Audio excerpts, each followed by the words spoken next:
తెలంగాణ ప్రభుత్వం ప్రతిష్టాత్మకంగా ప్రవేశపెట్టిన మహాలక్ష్మి పథకంలో మహిళలకు ఉచిత ప్రయాణంతో బస్సుల్లో ఆక్యుపెన్సీ విపరీతంగా పెరిగింది.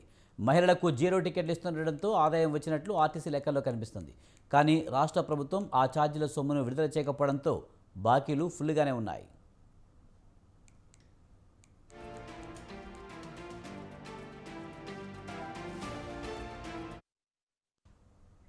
ఉచిత ప్రయాణాన్ని ఇప్పటివరకు సుమారు 72 కోట్ల మంది మహిళలు వినియోగించుకోగా ప్రభుత్వం 2400 కోట్ల వరకు ఆర్టీసీకి చెల్లించాల్సి ఉంది.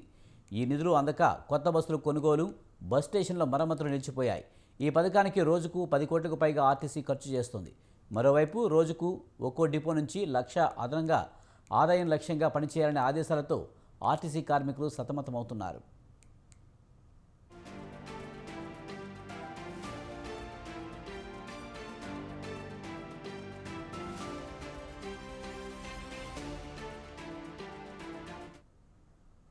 కార్మికుల వేతనాలు, డీజిల్, ఇతర అవసరాలకు ఆర్టీసీ నెలకు సుమారు 370 కోట్లు ఖర్చు చేస్తుంది.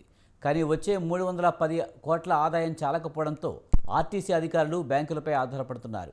వడ్డీ రూపంలో రుణం తీసుకుని కార్మికులకు వేతనాలు సర్దుబాటు చేస్తున్నారు. దీంతో రుణభారం పెరిగిపోయింది. నెలకు సుమారు 65 కోట్ల వరకు బ్యాంకులకు చెల్లించాల్సి ఉంది. ఈ నేపథ్యంలో కార్మికుల బకాయిలపై సమాధానం చెప్పలేక సతమతమవుతున్నారు. తాజాగా రాష్ట్ర ప్రభుత్వం బడ్జెట్లో రవాణా శాఖకు కేటాయింపులు 4084 కోట్లకు సవరించినప్పటికీ విడుదలపై కార్మికులు సందేహాలు వ్యక్తం చేస్తున్నారు.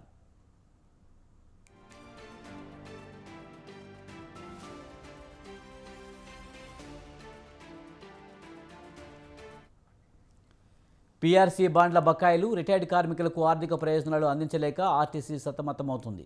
2020 అక్టోబర్లో చెల్లించాల్సిన 2013 ఆర్టీసీ బాండ్ల బకాయిలు 280 కోట్లు ఫిబ్రవరిలో విడుదల చేస్తామని ప్రకటించిన రాష్ట్ర ప్రభుత్వం ఇప్పటి వరకు 80 కోట్లు మాత్రమే మంజూరు చేసింది.